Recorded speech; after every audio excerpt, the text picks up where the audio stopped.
Hi dear viewer, want to buy or sell your house but don't know how to? Let us share with you these guides so that these procedures become tension-free for you. Let's talk on how to buy a house. Step 1. Determine your budget. Check how much you can spend for a house.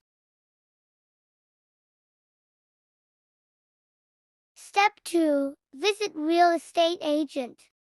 Share with him your budget and choice, alike size, location, any priority.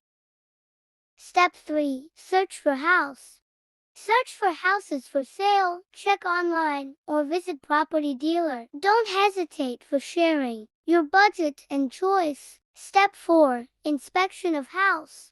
After finding, inspect that house for facilities, construction quality, renovation needs, etc. Step 5. Make your offer. After inspection, make a friendly offer to house owner that could be negotiable.